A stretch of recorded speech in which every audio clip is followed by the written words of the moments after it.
Boa noite, estamos aqui mais uma vez, Gláucia e eu, pela MG Psicólogas Associadas, para a gente conversar um pouquinho sobre psicoeducação em saúde. Hoje nós temos a grande alegria, né, de falar sobre um assunto que geralmente parece que não nos diz respeito, que diz respeito somente aos economistas, a quem entra na área de finanças, mas o que a gente vai conversar hoje é exatamente isso, que a economia e a economia criativa também é importante para a nossa saúde, né? Gláucia, por favor, apresente o nosso convidado de hoje. Muito obrigada, Marília, muito obrigada, gente. Uma alegria estar com o Carlos Eduardo, que por muitas vezes vai escapulir um Cadu, um querido amigo que a gente já acompanha e que certamente vai poder aí se apresentar. E como a Marília está dizendo, a gente entender sim que a saúde ela é muito ampla e complexa e que naturalmente poder falar do dinheiro, e é então interessante que muitas vezes a gente entende que dinheiro é coisa suja, né? E que, evidente, não é nem Deus e nem a sujeira, mas que é base da nossa sustentação. Carlos Eduardo, por favor, se apresente. Inicialmente, gostaria de agradecer o convite, Marília, Gláucia. Vai ser um prazer falar de um assunto tão importante, relevante em qualquer momento, especialmente no momento que a gente está vivendo e principalmente com as perspectivas que a gente tem. Falar bem sobre o trabalho de educação financeira, porque eu gosto tanto dele, é porque a gente participa da transformação da vida das pessoas. E a transformação na direção, no sentido da realização de sonhos, né? Da realização de objetivos, e por que não dizer a transformação, inclusive, de saúde. Ao longo dessa minha trajetória, eu já tive a oportunidade de trabalhar com consultorias para funcionários de grandes empresas, e vou lembrar de um caso especial. Estava fazendo consultoria para funcionários endividados de uma grande siderúrgica aqui do estado de Minas Gerais, e era um programa familiar, e teríamos 3 encontros. No primeiro encontro, chegou uma pessoa até grande e tal, mas você via aquela carga emocional pesada, aquela situação. Para resumir a história, ele estava morando nos fundos do sogro, o sogro estava desempregado, pagando as contas da casa dele, do sogro, endividado com agiotas, os filhos adolescentes, ele não tinha nem condição de ter internet em casa. Imagina o caos que era a vida dele. Então, esse programa que durou mais ou menos 6 meses, no último encontro, quando ele entrou na sala, eu até nem reconheci, era uma outra pessoa que tinha conseguido, ao longo desse pequeno espaço de tempo, transformar a sua vida. Já estava morando longe do sogro, num apartamento alugado a princípio, mas já com a perspectiva de ter condição de comprar alguma coisa, de financiar alguma coisa. Tinha conseguido, fazendo bastante hora extra, mobiliar o seu apartamento novo, né? Não seu, mas que ele estava morando. Tinha conseguido pagar o agiota, imagina a pressão de dever um agiota. E o mais importante, os filhos estavam, né, mais bem instalados, com internet, etc. Isso tudo refletiu aonde? Na disposição dele de viver, na saúde dele. Era uma outra pessoa, me parecia até um gigante, porque ele era alto, mas nesse último encontro era mais alto ainda, tinha emagrecido, ou seja, você via que existia vida novamente nele, né? Então, a saúde do nosso bolso, ela efetivamente está muito ligada com a saúde da nossa vida e da nossa qualidade de vida. E especialmente nesse tempo que falamos de restrição, que falamos de ameaça, que tem a questão aí dos desempregos, as cotações e tudo mais, né? Como um bom educador financeiro, Carlos Eduardo, o que você tem para nos contar? O que nós podemos pensar em psicoeducação econômica? Eu acredito que é uma oportunidade talvez única de nós brasileiros melhorarmos a nossa educação financeira, né? Por quê? Porque, infelizmente, nós brasileiros não tivemos muito acesso a essa educação, né? Se a gente pegar, Gláucio, Marília, os 2 pilares que formaram cada um de nós, quais são os 2 pilares que nos formaram? As escolas que a gente frequentou e a nossa família, né? Essas são as bases da nossa formação. E é muito comum, eu dou aula, eu sou professor de MBA também, e eu sempre estou falando desse tema, eu faço uma pesquisa entre os alunos, né? Peço para eles para levantarem a mão aqueles que tiveram, ao longo da vida acadêmica, alguma disciplina que te ensinado sobre dinheiro. Raríssimas vezes, 10% da turma levanta a mão, raríssimas.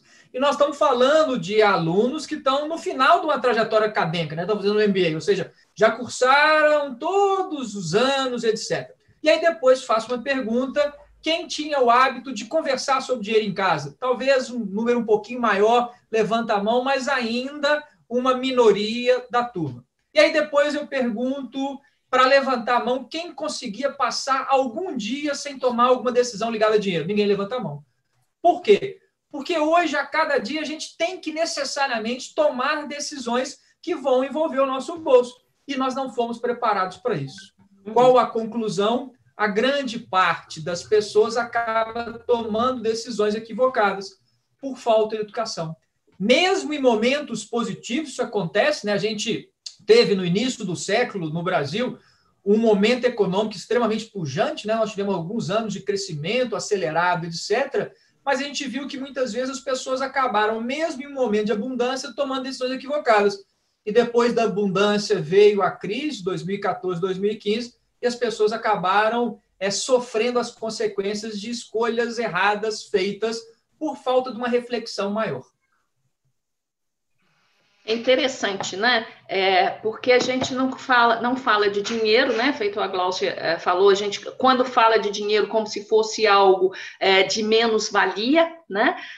Mas, inclusive, a gente precisa do dinheiro para a condução da nossa vida também, né? Para a nossa saúde, para as nossas relações, e a gente sabe como que não falar de dinheiro compromete a nossa saúde relacional também, não é mesmo? Com certeza. E falar de dinheiro ainda é um tabu muito grande nos casais, nas famílias do Brasil, né? A gente vê que, falando de um relacionamento, é muito difícil que o casal converse sobre dinheiro. E esse erro começa onde? Desde o início do relacionamento. Né? Eu brinco, né? Eu peço sempre para fazer assim, pensa no primeiro encontro com o atual companheiro, companheira, e primeiro encontro talvez seja das coisas mais bacanas do relacionamento. Você, né, tá descobrindo a outra pessoa, tá conversando, perguntando que time torce para ver se continua o relacionamento ou não, o que a pessoa gosta de comer, o que não gosta, etc. Eu pergunto, alguém conversou sobre como é que a pessoa se relaciona com o dinheiro, quais são os sonhos, quais são os objetivos? As pessoas não conversam, e aí o relacionamento vai evoluindo, avançando, e elas continuam sem conversar. E muitas vezes a gente vê, né, numa relação, duas pessoas completamente desconhecidas em termos de vida financeira. E muitas vezes até aparentando algo que não é verdade. Eu trabalho muito com pessoas que estão atravessando dificuldade, né, para ajudá-las a superar esse desafio. E é muito comum ter um homem ou uma mulher que está extremamente endividado. E aí a primeira coisa que essa pessoa fala é: o meu marido, a minha esposa não tem nem ideia do que eu estou passando. Eu falo assim, mas como não tem ideia? Não tem ideia. Não escondo, não falo para ele ou para ela, a realidade é outra. Eu brinco que tem até situações absurdas. Uma vez, uma moça, ela estava num ponto que ela estava acompanhando o carteiro. Como assim acompanhando o carteiro? Ela ficava vigiando, por quê? Porque era um carteiro que trazia, né, todas as cartas de cobrança, etc. Imagina a situação que muda o carteiro, o horário, ela tem algum compromisso no horário que o carteiro normalmente passaria, o marido encontra com o carteiro, alguma situação que o marido... Ou o marido encontra ela seguindo o carteiro, né? Seguindo o carteiro. Depois eu vou contar um outro caso que é engraçado, também nessa direção. Então, quando esse marido descobrisse isso, como é que ele sentiria? Traído. Existe já uma expressão, né? A gente fala de traição financeira, e pesquisas mostram, eu nunca vi uma no Brasil, mas imagino, pela minha experiência, que tenha uma relação com uma pesquisa que eu vi no Canadá, que a traição financeira está entre as principais causas do término do relacionamento. E essa pesquisa mostrou, inclusive, para as canadenses e para os canadenses, que havia uma disposição maior para perdoar uma traição física do que uma traição financeira. E a gente vê no Brasil que isso acontece. Só lembrando, emendando o que a Marília tinha falado, uma vez eu estava atendendo uma moça e ela tinha até falado, mora num lugar aqui de Belo Horizonte que é mais difícil parar, não, meu apartamento tem um número de vagas grande e tal, para seu carro aqui, parei. E aí ela começou a contar a história dela e tal, que o marido não sabia, ela super endividada, que ela fazendo isso e tal, que o marido e tal. Aí na hora que ela começou a contar a história, eu fiquei até imaginando o marido chegando, vendo meu carro na vaga, indo lá em cima, me matava e eu morria tentando ajudar o relacionamento. Mas tudo bem. Aí depois, continuei o atendimento, nas próximas vezes ela falou assim, não, você vai parar aqui? Não, eu achei um lugar na rua, pode deixar que eu procuro um rotativo. Mas brincadeira à parte, é preciso que isso mude. E esse momento que a gente está vivendo, ele é extremamente favorável a isso, por algumas razões. Primeiro, porque as pessoas, as famílias estão juntas, né? Elas estão mais unidas por todas as necessidades do combate ao coronavírus, etc. Elas têm mais tempo, inclusive para poder estar conversando sobre assuntos que antes não conversavam. Então, essa é a primeira razão. A segunda razão é que a família está no mesmo barco. E esse barco hoje encontra-se no mar revolto, no mar que não está para navegadores inexperientes. E se não tivermos todos juntos nesse barco, remando na mesma direção, na mesma sintonia, a gente não vai sair do lugar. Então, se a gente quer ir para um norte, a gente tem que se ajudar na família, né? Então, é importante que isso aconteça. E, mais ainda, é possível experimentar que não existe nenhuma fórmula pronta, ou seja, não existe uma receita a ser seguida. Cada casal, cada família vai encontrar a sua forma, vai encontrar o seu jeito de enfrentar todo esse desafio, inclusive de como é que vai lidar com o dinheiro, como é que nós vamos resolver essas questões. Cada casal vai encontrar o seu jeito, a sua forma. E é interessante quando você está falando da traição, né, e da traição até econômica, e que do ponto de vista, você diz que Marília está ressaltando, das relações, a questão muito tóxica para qualquer relação é segredo. Então, quando você comenta da questão do carteiro, de ter que colocar debaixo dos panos, quer dizer, eu não posso abrir, isso mina, né? Eu tive a oportunidade de acompanhar uma família que era uma família empresária e que, por uma série de situações, houve uma falência. E o pai de família, o chefe de família, a cabeça do casal, ele não compartilhou com a família o que estava acontecendo. E veio mantendo o mesmo patamar de gastos. Eles não foram informados. Então, se o buraco estava grande, ele foi aumentando mais, né? E chegou num ponto de desespero tal, e é muito curioso isso que você traz, né, Cadu? Porque temos o lado objetivo do dinheiro, é o lado importante de reconhecer, mas tem um aspecto subjetivo das relações. A coisa chegou num ponto tal que chegavam, então, as faturas dos cartões de crédito, ele rasgava.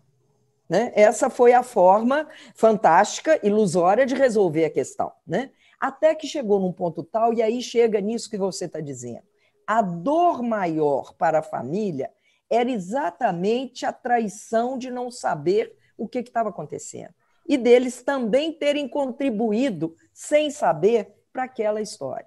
Né? Então, resgatar essa confiança e entender até que esses tombos não representam fracasso e ter, né, coragem para admitir e pedir ajuda. Né?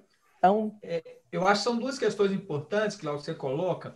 A primeira, que nesses casos todos, muitas vezes eu até vejo que a falta do diálogo no início de algum problema financeiro, inclusive evitou que aquele problema tivesse resolvido, porque muitas das vezes o marido ou a esposa tinha até condição de ajudar. Então, de repente, a pessoa estava com uma dívida pequena, o outro tinha uma reserva, o outro tinha uma condição, então era simplesmente compartilhar, e aí o problema não tinha tomado a dimensão que tomou. E muitas vezes estava numa proporção já tamanha que agora o outro não tinha como ajudar. Né? E essa outra questão que você traz, que é importante, o dinheiro acaba representando diversos papéis da nossa vida. Né? Muitas vezes, nos relacionamentos, o dinheiro é a forma da pessoa, inclusive, dominar aquela relação, é a forma da pessoa se achar importante, ou seja, a minha importância ela se dá a partir do que eu posso propiciar para minha esposa, para os meus filhos, etc., e já começa errado. Começa errado porque já está se enxergando o dinheiro de forma equivocada. Eu sempre costumo dizer que uma boa parte dos problemas das pessoas na relação com o dinheiro se dá a partir da forma que elas encaram o dinheiro. O dinheiro é um meio, obviamente, para a gente realizar muitos dos nossos sonhos e dos nossos objetivos, mas é um meio, não é um fim. E quando eu começo a enxergar o dinheiro como um fim, aí o problema está instalado. Por quê? Porque se ele é um fim, ele nunca vai ter um final, nunca vai ter um chegar, porque o dinheiro em si ele nunca vai ser suficiente se você encara o dinheiro como objetivo, não é isso? a questão do bem-estar, né? E até conviver com aquilo que é suficientemente bom, né? E aí ficamos realmente nesse extremo. Ou o extremo da escassez, ou o extremo de uma avidez e de uma insatisfação que não tem fim, né?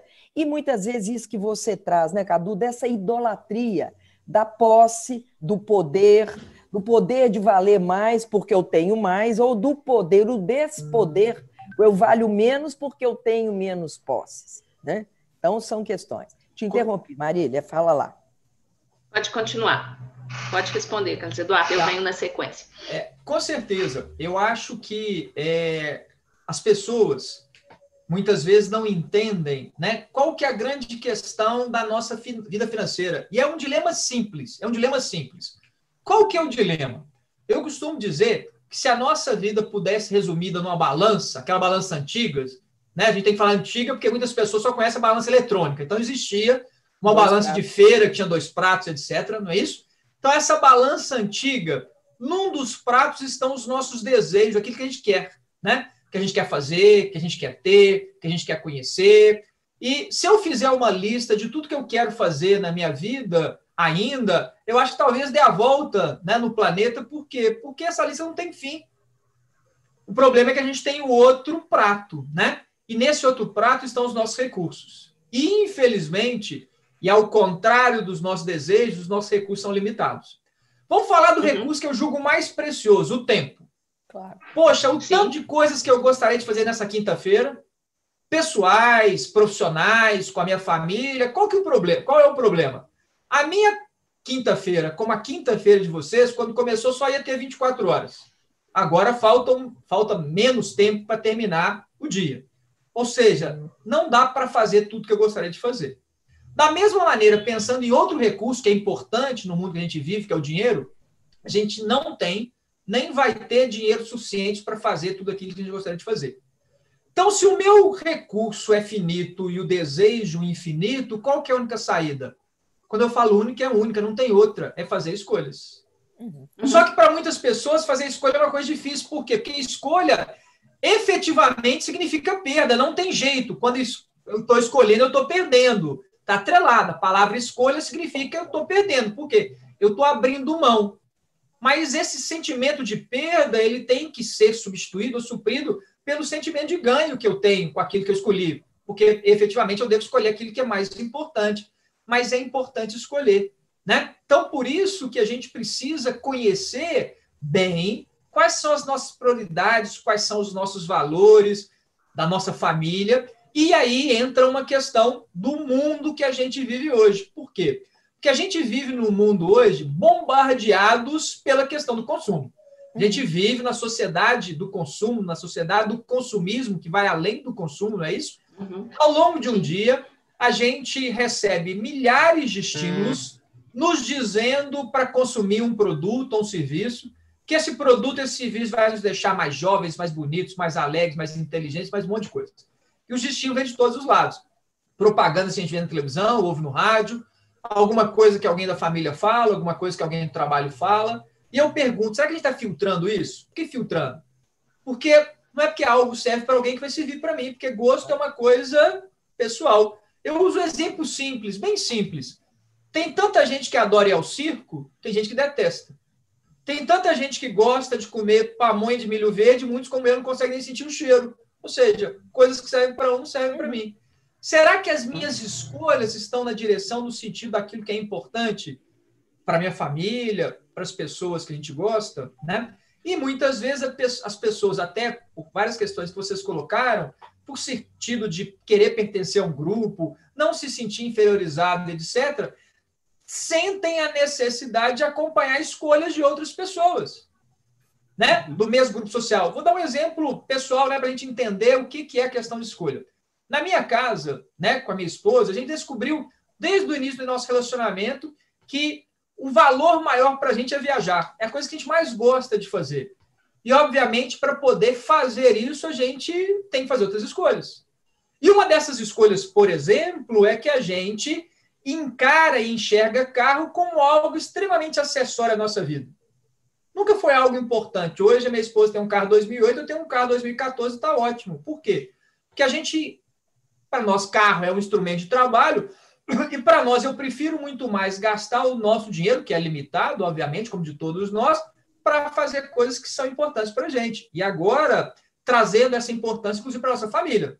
Nós temos 2 filhos e queremos que eles participem desse nosso valor. A gente acredita que é algo que a gente pode fazer por eles, para eles e conosco. Então, são escolhas, né? Eu não tenho um carro que, de repente, a minha renda permitiria ter, mas é porque eu prefiro muito mais gastar o meu dinheiro, o nosso dinheiro, com coisas que são mais importantes para a gente, né? E muitas vezes isso até pode parecer, poxa, eu chego em reuniões da turma da minha filha, talvez o meu carro seja o mais velho, o mais feio, mas eu não estou nem aí, porque isso não é algo que para mim seja importante. E outras pessoas, olha, nossa, você está vendo? Ele é o único que não tem um SUV, não sei o quê, não tem, nem vou ter, porque para mim outras coisas são mais importantes, né? São escolhas difíceis da gente fazer, porque a gente tem uma sociedade toda nos julgando, né? Nos rotulando, numa sociedade onde o consumo, como eu já disse, é extremamente valorizado. E a questão da psicoeducação, né? Vai lá, Maria. Exatamente, a questão da psicoeducação, né? Você está falando aí, a gente precisa se educar, né? E educar os nossos filhos, e principalmente a fazer escolhas, né? E quando a gente fala de saúde, a gente sabe que a nossa saúde, ela depende das escolhas que a gente faz. Se estamos falando de saúde econômica, de saúde financeira, estamos falando de família, como é que a gente pode fazer para que os nossos filhos, desde pequenininhos, entendam que isso é importante para o bem-estar deles mesmos? Eu acho que é fundamental que a gente traga os nossos filhos para essa realidade de quê? Do mundo que a gente vive hoje, né? E como é que a gente pode trazer isso? Trabalhando efetivamente a educação financeira dos nossos filhos. Isso é um papel que todos os pais e mães hoje precisam exercer. Por quê? Porque, primeiro, hoje os filhos participam cada vez mais ativamente da vida financeira de uma família. Isso é né, realidade. Muitas pessoas podem ter sido educadas em outro modelo, onde dinheiro era assunto do pai e da mãe. Quando muito, eles comunicavam algo para os filhos. Hoje não, os filhos participam, né? O meu filho mais novo, João Pedro, faz 4 anos agora em agosto, e ele já participa da vida financeira aqui de casa. Ele pede para comprar um lanche, ele pede para comprar um brinquedo, ele pede para sair, ele pede.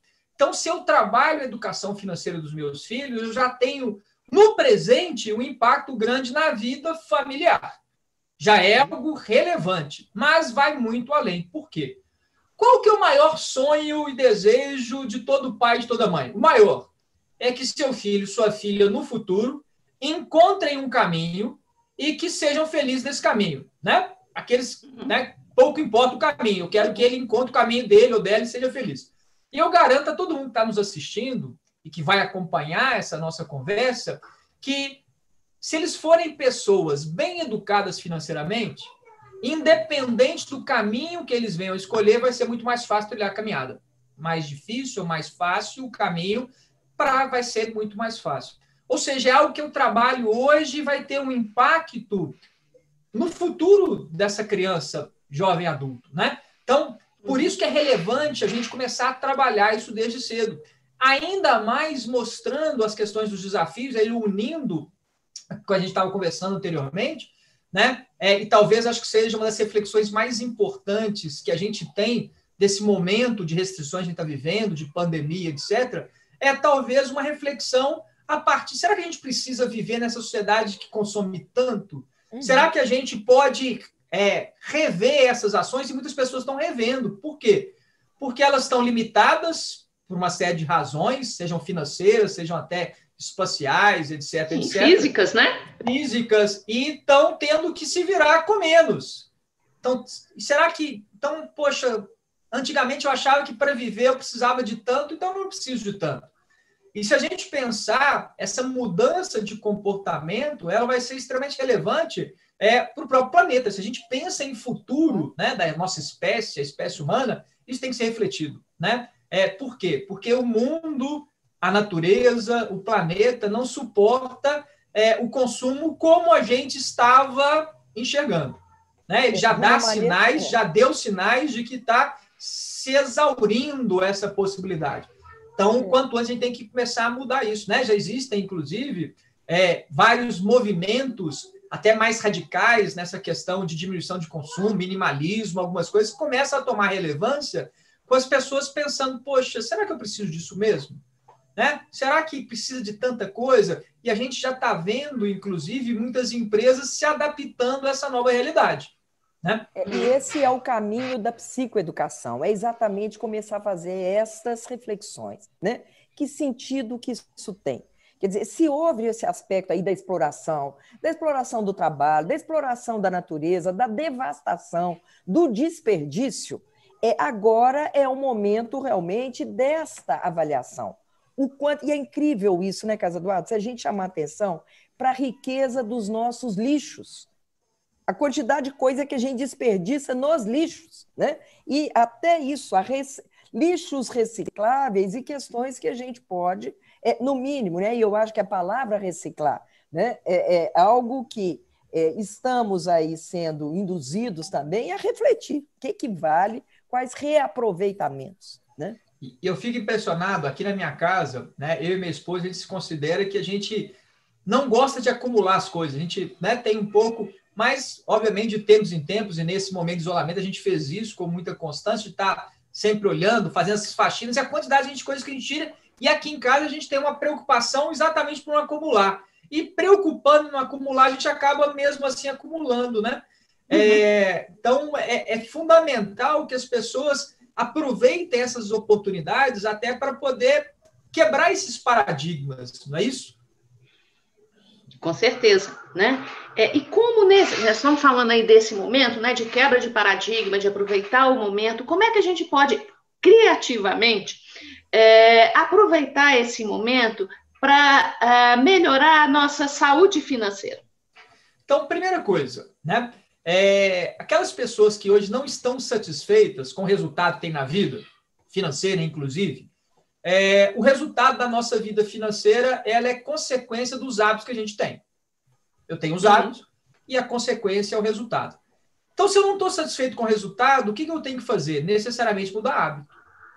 Porque eu não posso esperar ter um resultado diferente fazendo as coisas do mesmo jeito. Né? Eu tenho que mudar meus hábitos e é importante a gente refletir. E uma das mudanças significativas, a gente já falou de várias delas, vamos trazer algumas, né, para a conversa, é ter um controle melhor da vida. Não dá para deixar as coisas soltas, né? Então, saber para onde está indo o dinheiro. Por que isso é importante? Não é um exercício de colégio que alguém vai me dar uma nota, não é nada disso. Para que eu preciso saber para onde está indo meu dinheiro? Para que eu possa refletir num processo até de autoconhecimento financeiro, quais são as minhas escolhas hoje? Então, quando a gente faz o orçamento, quando a gente sabe aonde a gente está gastando nosso dinheiro, a gente enxerga quais são as nossas escolhas, por quê? Porque os nossos gastos são as escolhas que a gente tem feito para o nosso dinheiro. Mas a gente consegue enxergar além. Por quê? O que eu consigo enxergar também? Quais são as escolhas que eu estou deixando de fazer? O que eu estou deixando de fazer para fazer isso? E aí eu vou colocar na balança e ver se tem ou não sentido para mim. Muitas vezes uma pessoa chega para mim e fala assim, cara, Eduardo, queria tanto fazer uma coisa, mas não tem dinheiro. Eu falo, não, você está falando certo. Você devia dizer que você queria tanto fazer uma coisa, mas hoje tem gasto o seu dinheiro em outra coisa. Né? Óbvio que no Brasil a gente também tem que ter muito cuidado, e eu acho que é um risco até da disseminação que a gente já tem de educação financeira, muita gente falando. No Brasil, a gente tem um problema social enorme que não é só questão de educação financeira de escolher. A gente tem uma parte imensa da nossa população que ganha muito pouco e as escolhas são de subsistência mesmo. Então, né? Por que aquela pessoa não economiza e tal? Porque a renda dela é tão pouca que normal dá para ela sobreviver, né? Então, a gente tem muitas vezes fala, não, essa pessoa continua pobre porque ela está fazendo escolha, mas você quer que ela escolha o quê? Que ela deixe de jantar agora e passa para economizar só almoçar? Será que é essa escolha que a gente quer que essa pessoa faça? Né? Então, obviamente, a gente está falando de pessoas que têm uma possibilidade, né, de até fazer essa questão de escolha. Então, eu começo a refletir sobre as minhas escolhas e mudá-las. E a mudança, até como a Glaucia colocou, muitas vezes até identificando desperdício. É um momento que a gente, né, com menos recurso entrando, que a gente precise trabalhar desperdício. E lá em casa, no desperdício, eu sempre sugiro um exercício que é o seguinte, pelo menos, pensa nos últimos 6 meses, alguma coisa que você comprou e ainda está guardada e que você não usou. E as pessoas, pô, tá. Agora estende isso para 2 anos. Isso é desperdício. Desperdício é eu comprar, gastar dinheiro com algo que não utilizei. E quantas desperdícios a gente tem na nossa casa? Né? A minha mãe tinha uma frasezinha do moer dinheiro. E o moer dinheiro era deixar a luz acesa desnecessariamente. Quer dizer, são coisas miúdas, né? E como que o miúdo corrói. E é muito interessante quando a gente está dizendo de dinheiro, mas também falando de recurso escasso, né? E a vida ela é movida também com recursos finitos, e entender essa correlação de tempo e dinheiro.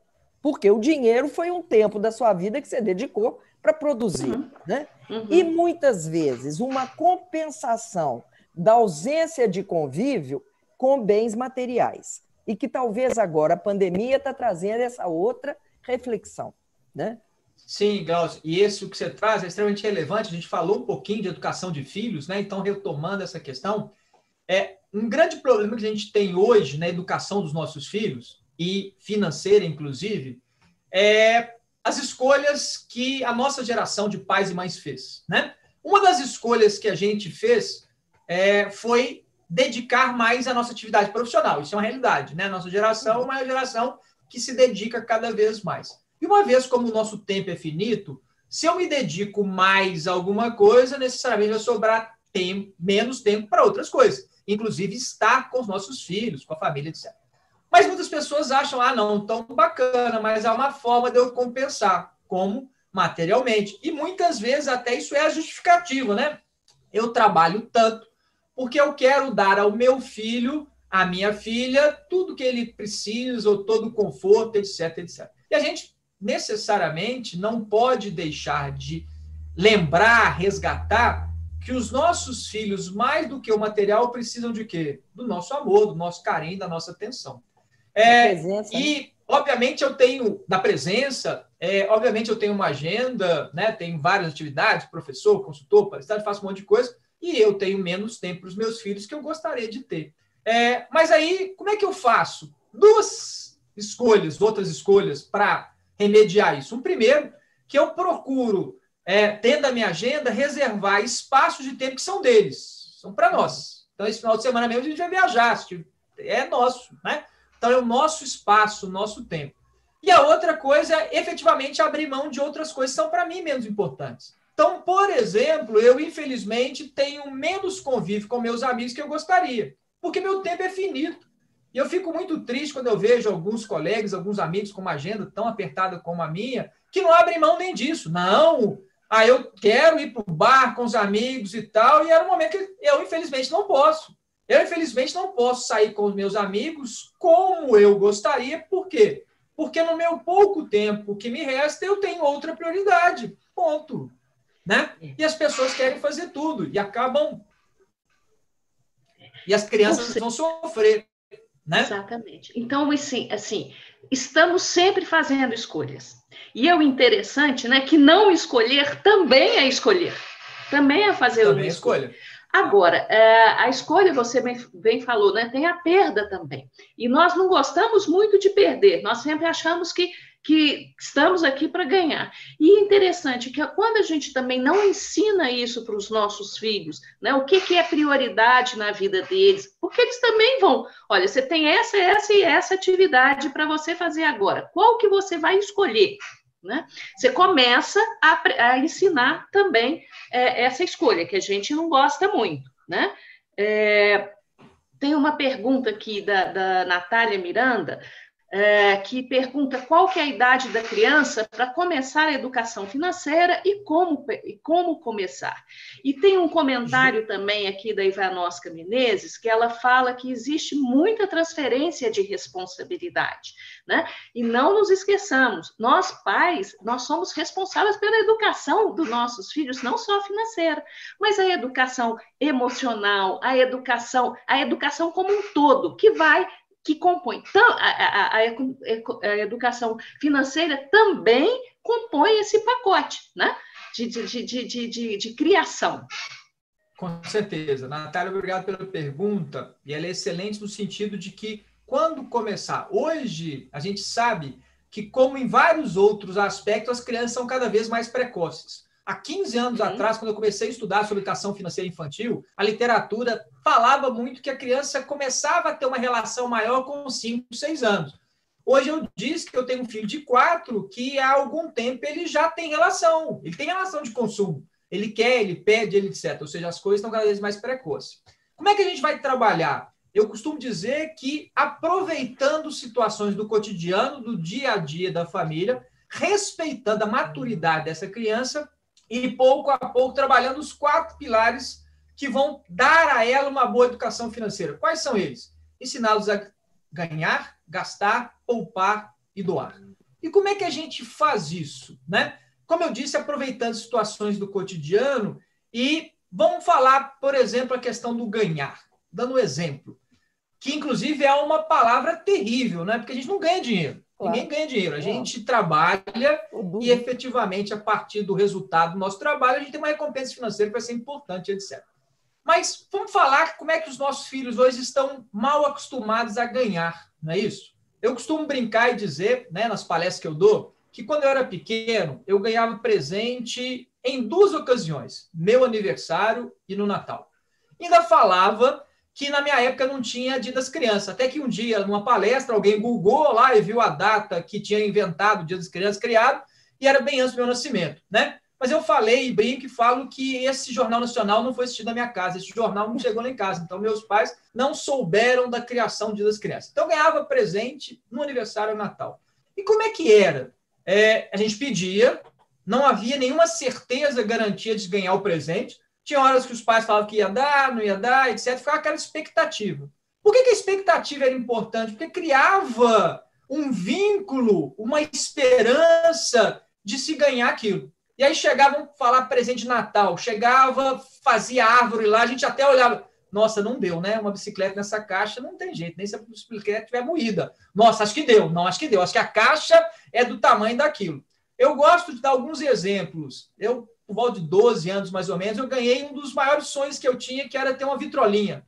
E na minha adolescência, essa vitrolinha me acompanhou no meu quarto para eu ouvir de noite LP até dormir. Tão importante que esse presente foi para mim. E não foi no primeiro ano que eu pedi, não, né? Nem lembro quantas vezes eu tinha pedido, mas demorei a ganhar. E hoje, os nossos filhos ganham presente quando? Qualquer situação é motivo para dar presente. O dia está bonito, presente. O dia está feio, presente. A criança está triste, presente. A criança está alegre, presente, etc. E aí, não dá nem tempo dela criar vínculo, expectativa, né? Muitas vezes, quando eu dou uma palestra para pais, eles me perguntam, Eduardo, por que você acha que meu filho brinca pouco com um brinquedo e depois já tira? Porque ele sabe que logo vai vir outro, se já não veio.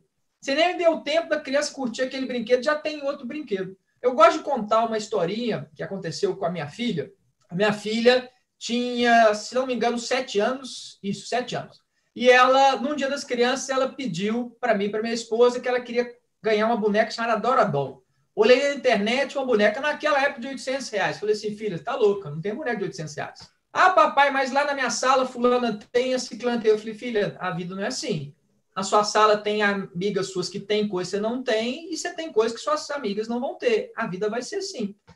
Pesquisei e vi que a boneca nos Estados Unidos era muito mais barata, óbvio, era um brinquedo americano e tal. Tentei até que alguns amigos viajando comprassem, não conseguiu, não deu certo. Virou o ano. A minha esposa engravidou, nós fomos para os Estados Unidos para fazer um enxoval do João Pedro, nosso mais novo, e aí falamos do Duca, você pode escolher um presente para o papai e a mamãe trazer para você. O que ela escolheu? A boneca. Compramos na internet, dentro do meu orçamento, né? Foi entregue a boneca no nosso hotel, trouxemos. Essa pequena expectativa, pequena, nós estamos falando de outubro do ano, abril do outro ano, né? Quase nada, criou um vínculo tão grande com a boneca. Não era a primeira boneca, nem a única, mas talvez tenha sido a mais especial. A tal ponto, por exemplo, que depois o irmão nasceu, e nos mesversários, que a gente fazia um bolinho, né, cantava um parabéns, sempre tinham 5 pessoas nas fotos. Eu, minha esposa, meus 2 filhos e a Aninha, que era a boneca dela, que também cantava o mesversário. Tamanha relação que ela teve de uma pequena expectativa. Ou seja, esperar, né? Não há problema nenhum nesse sentido. E até muitas vezes frustrar, não há problema nenhum. Os grandes, né, vários presentes que eu não ganhei não me fizeram melhor ou pior. Né? Eu sofri no momento, achei que ia morrer, mas não morri. Estou aqui, graças a Deus, até hoje. E completando, até né, dando... Pois não, pode ir, Glaucio, desculpa. Não, só para mostrar nisso, né, quando você fala nesse intervalo, e ressaltando a questão da psicoeducação, dessa habilidade até de frustrar, né, de aguardar, e essa diferença de preço e de valor. Né? De que maneira que atribui valor. Né? Então, era só um comentário. Sim, e é importante que a gente mostre isso para os nossos filhos, até porque a questão de preço e valor é uma das questões mais fundamentais, porque não é só o monetário, né? É uma combinação, porque uma coisa pode ser cara, mas é exclusiva, ela é necessária. Da mesma maneira, tem uma coisa que é cara, é totalmente desnecessária, a gente vai mostrando isso. E até muitas vezes, né, perguntam, como é que eu faço com uma criança pequena? Não adianta você falar para uma criança pequena que 50, 100 reais, ele não sabe, ele não tem sentido nisso, né? Porque a criança vai formando um raciocínio matemático, primeiro em quantidade e depois em relação, não é isso? E aí, como é que eu posso fazer nessa criança, por exemplo? Traz o preço, o valor daquele produto em quantidade para algo que ele já domina. Isso são tantos carrinhos. Nossa, mamãe, é muito. Né? Você fala assim, isso custa 5 carrinhos. Aí ela já tem sentido. Ela sabe que 5 carrinhos é mais que um carrinho. Então, é coisa para caramba, etc. Então, olha só como a gente vai de forma simples, trabalhando esses valores e vai permitindo a criança amadurecendo com essas questões. Né? Só voltando de novo, estava falando a questão de ganhar, e aí como o nosso comportamento, muitas vezes, vai ter repercussões nas nossas crianças. Então, quando a gente fala de ganhar, está ligado à questão de trabalho. Né? E como é que a gente, muitas vezes, passa sobre o trabalho para os nossos filhos? Acho que é muito comum, todos, né, já devem ter ouvido situações de um pai ou uma mãe chegar para o filho ou para a filha e falar assim, nossa, filhinha, papai queria tanto ficar com você hoje à tarde, mas tem que trabalhar. Nossa, o que eu mais queria é ficar de manhã com você, mas eu tenho que ir para o trabalho. E aí volta, bate a porta de casa, chateado, gritando, nossa, aquele lugar lá é um inferno. E amanhã eu tenho que voltar para aquele lugar, ou chega chorando e tal. O que a criança está entendendo disso? Primeiro, o tal do trabalho, que ela não sabe o que é isso, né? A criança não tem abstração, né? Ela não sabe o que é o trabalho, a gente não nasce sabendo tudo. É alguma coisa que para ela já não é legal. Por quê? Porque está tirando meu pai e minha mãe do meu convívio. Já não é bacana. E muitas vezes devolvendo-os frustrados, tristes, nervosos, chateados, etc. Poxa, e aí? E a gente nem fala para o nosso filho, para a nossa filha, o que a gente faz, né? Qual que é o papel do papai nessa sociedade? Para que ele é importante? Uma das coisas mais bacanas, experiências que eu tive, até foi a primeira historinha para criança que eu escrevi, chamava O Trabalho do Papai. Por quê? Naquela época, eu dava aula em faculdade, graduação. Hoje eu só atuo hoje em programas de MBA. E eu, toda noite, obviamente, saía da minha casa para ir dar aula, né? E falava com a minha filha, o papai tem que trabalhar, tem que dar aula e tal. Você via que ela ficava chateada, me esperava e tal. Até o dia que eu pedi autorização para minha coordenadora e levei a minha filha para conhecer a faculdade. E foi uma farra, porque ela conheceu a sala dos professores, meus colegas, aquele negócio grande, foi na cantina, comeu pão de queijo, foi para a sala, né, do papai ver a aula, nem precisa dizer que no dia não teve aula, etc. Todo mundo queria ver a filha do professor.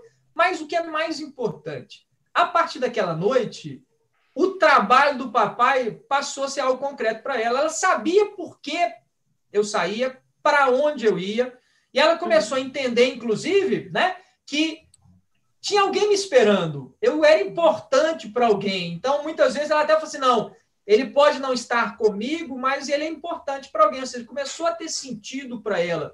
E eu acho muito triste quando, de repente, eu vou fazer palestra para criança e tal, até crianças um pouco maiores, 9, 10 anos, e pergunta, até para quebrar um gelo, uma dinâmica, o que seu pai e sua mãe fazem?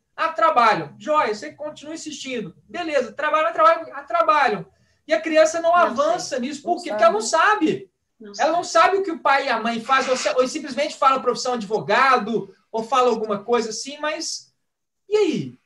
Né? Eu acho tão bacana, no passado eu tive a oportunidade de participar numa ação da Seguros Unimed, em São Paulo. Eles têm uma semana, coincidentemente, Semana das Crianças, que eles chamam de Open House. O que eles permitem? Que os colaboradores tragam seus filhos para passar o dia na empresa.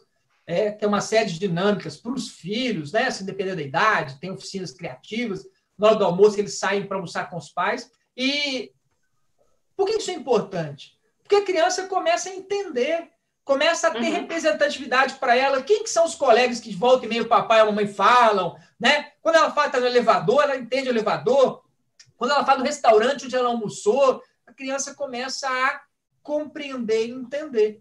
E olha só como é que a gente muda com um simples discurso, né? Então, fala assim, ó, filho, papai queria tanto ficar com você, mas lembra que ele tem que trabalhar, tem gente lá esperando na sala para o papai ensinar, ele vai ser um profissional, imagina se o papai ajudar para essa pessoa depois da aula também, etc. Olha como é que muda isso. Né?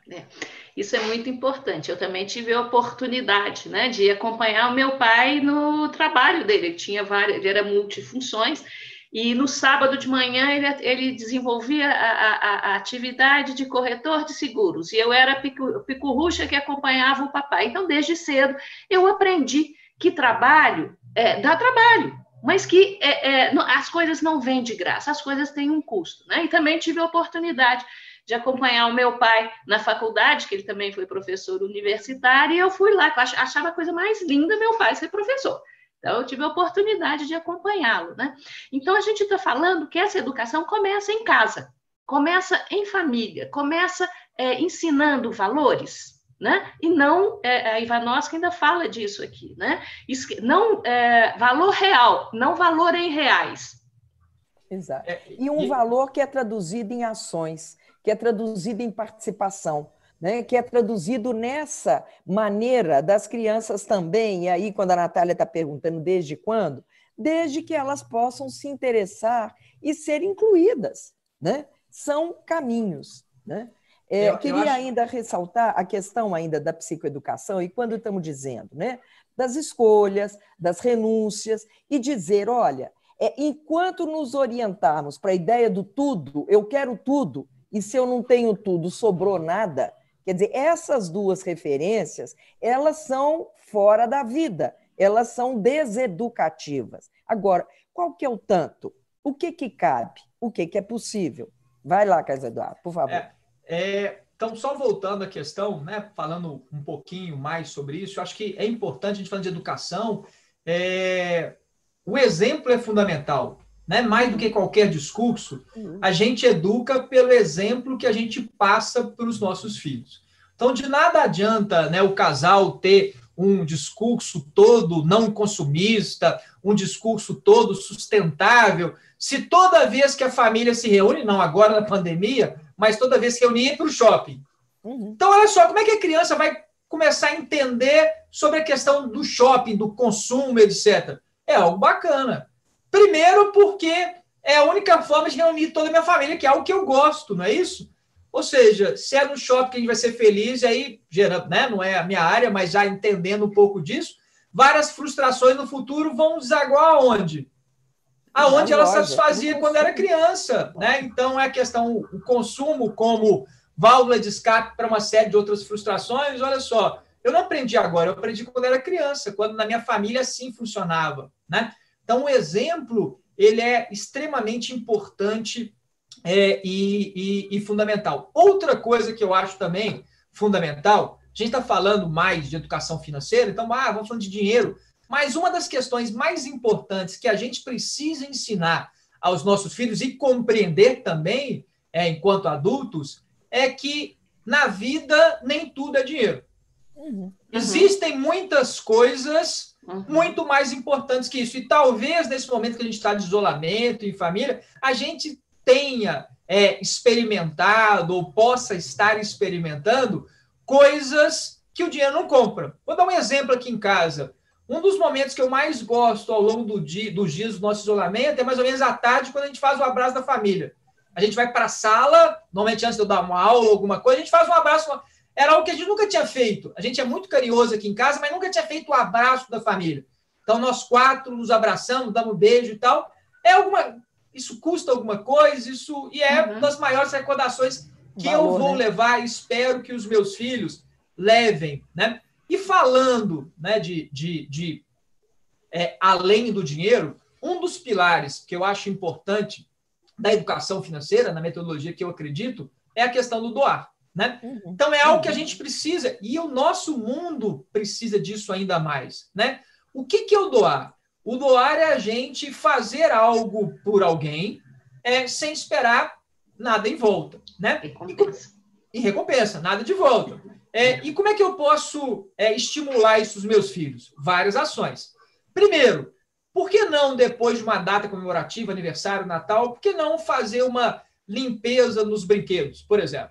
Limpeza é separar aquilo que ainda tem utilidade e que é lixo. Porque doar não é dar lixo para os outros. Doar não é transferir meu lixo, né? É dar algo que tem utilidade. Então, o que é lixo, vou reciclar, tá? E o que é útil ainda, eu vou dar para alguém que possa ter importância naquilo. A criança pode ter resistência? Óbvio que vai ter, né? A criança tem um sentimento de posse. Então, vamos negociar. Olha, escolhe esse brinquedinho que você não brinca mais, escolhe aquele que você mais gosta, fica com ele. A criança fica e, eventualmente, daqui a pouco, ela até dispõe dele de novo. Olha só que ação bacana. Podemos fazer isso com roupas. Aqui em casa, a gente tem o hábito de doação, né? A gente acredita nisso, até como forma de renovar a energia, etc, etc. E a gente sempre fez questão que os nossos filhos participassem. Então, eu vou comprar a cesta básica para doar, a minha filha vai comigo ao supermercado para comprar. No início do ano, a gente compra material escolar para doar, ela vai comigo para poder escolher como se fosse para ela, né? Mas é importante que a gente não resuma o doar ao material. Que a gente amplie esse conceito. Como assim? Doar vai além disso. Doar é dar aquilo que eu sei, compartilhar aquilo que eu sei, doar o meu afeto, a minha atenção. Eu gosto sempre de contar uma historinha, eu gosto de falar de doar historinha. o meu tempo. Doar o meu tempo. E aí, obviamente, eu uso as historinhas do que eu vivo na minha casa, da minha filha. Eu tenho um hábito, sempre que eu vou dar uma aula ou fazer alguma coisa à noite, eu estou fora de casa, eu sempre gosto, antes de entrar para a aula, ligar para minha esposa. Né? Acho que isso me dá sorte, dá um fluido bacana e tal. E tinha um dia que eu ia começar uma aula, eu tentava ligar e o telefone só na segunda linha, e nada, e dando horário para entrar na aula. Eu falei, nossa, não falei ainda, isso vai dar um azar, não vai ser legal, essa aula vai não ser boa. E aí, de repente, a minha filha atende. Eu já vou uma patada nela, o que você está fazendo no telefone de sua mãe e tal? Calma, pai, não, o que foi, filha? Papai, é o seguinte, a Paulinha, que na época era a BFF dela, Best Friend Forever, né? A Paulinha estava com dúvida no dever de ciências e me ligou. Eu falei assim, não, filha, e aí? E aí, pai, eu estava explicando para ela, eu falei, não, filha, parabéns, que bacana, que legal. E aí ela virou e falou assim, ó, e faz o seguinte, se você tiver que ligar para a mãe daqui a pouco, vai estar ocupado. Porque ela falou que ia começar o dever de português, tem certeza que ela vai ter dúvida, vai me ligar. Eu falei assim, beleza, e você vai tirar a dúvida dela. Ano passado, a minha filha era conhecida lá na escola dela, assim, na turma, como a menina do PowerPoint. Por quê? Tinha um conteúdo novo, ela fazia uns PowerPoint do jeitinho dela, levava para a professora para compartilhar com os colegas para ver se eles entendiam mais, ou seja, né? Isso é doação. E muitas vezes a gente acaba desestimulando os nossos filhos em trabalho voluntário. O que você vai ganhar com isso, né? Vai ganhar tudo, né? Vai ganhar muito, né? Não da forma que a gente acha, né? Não da forma que a gente acha. E o ganho de poder se colocar a serviço e poder servir. Exatamente. Né? A Ivanovska ainda está lembrando aqui, né, que era uma vez um homem tão pobre que só tinha dinheiro. O Ecos do Meio, né, lembrando Bauman com a modernidade líquida, e para explicar um pouco essas relações, né, da compra da felicidade e o descarte de valores, né? A nossa amiga Gatinha falando que ele é tão pobre que só reforçando o que a Iva falou, né? Vamos lá, nosso tempo tá quase, gente. Nós temos os últimos 5 minutos.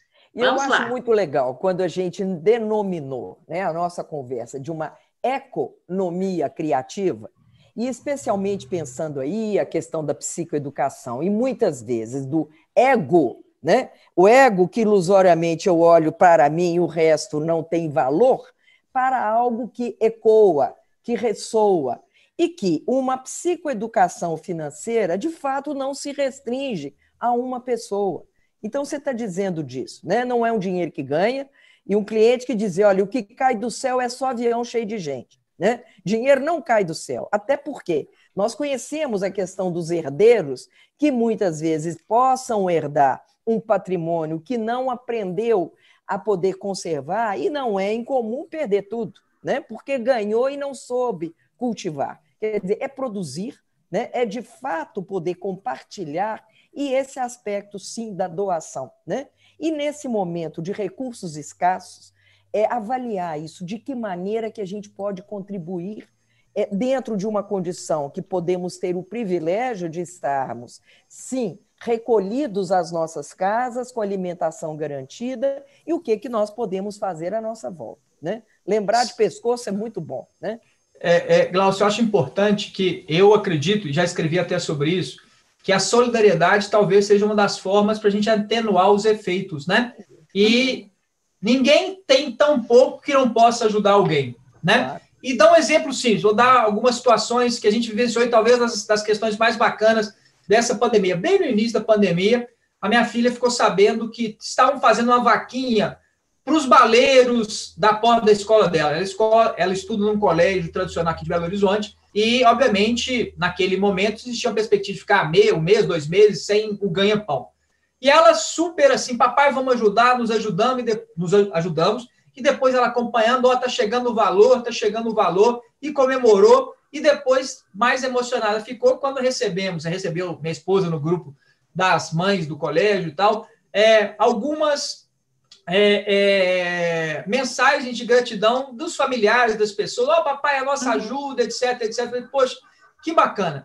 E a gente tentou manter, a gente tem tentado fazer algumas ações dentro das suas possibilidades. Por exemplo, meu filho, ele tem 4 anos, não está numa escolinha, não precisa ainda, né? Só ano que vem que ele estava na escolinha, mas ele estava frequentando um espaço de brincar.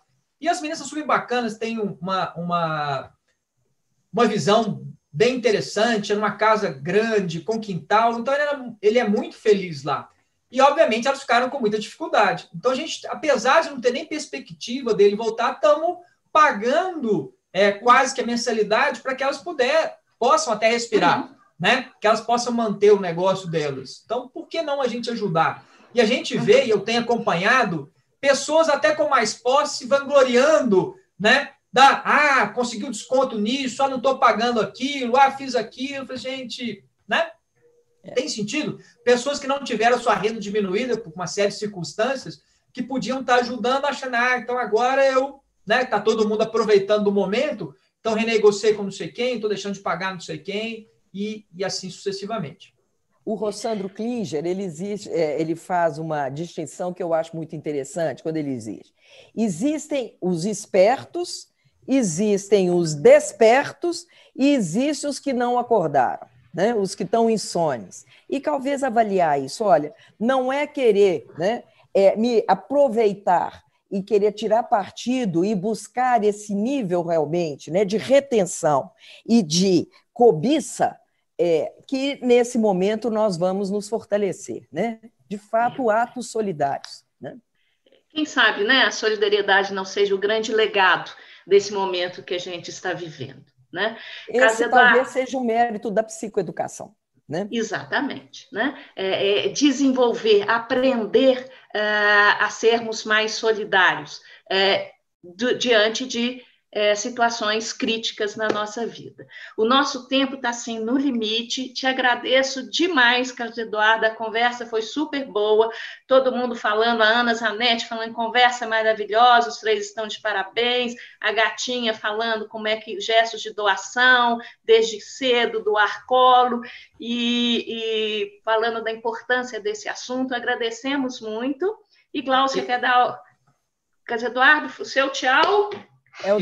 Vai lá. Eu quero agradecer, né, a oportunidade, fazer uma propagandazinha. Quem gosta desse assunto, desse conteúdo, então, quiser me seguir nas redes sociais, @meu.dinheiro. Falo bastante de educação financeira para filhos. E bem rapidinho, escrevi alguns livros. Então, só mostrar livro de educação financeira voltado para adultos e a coleçãozinha que eu escrevi para criança, primeira infância, 4 livrinhos, porque trabalho os 4 pilares: ensinar, ganhar, gastar, poupar e doar. Quem quiser alguma informação, @meu.dinheiro, vai ser um prazer tirar dúvidas e compartilhar. Contando que a minha neta, eu dei para ela de presente a coleção, e depois Marília e eu proporcionamos um encontro da Duda com a Bárbara, minha neta, né? E ela achou o máximo, né? Conhecer a personagem. Da história.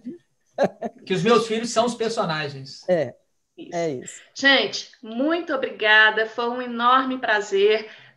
Beijo grande e até a próxima. Amém. Vamos lá. Segunda tem mais, minha gente.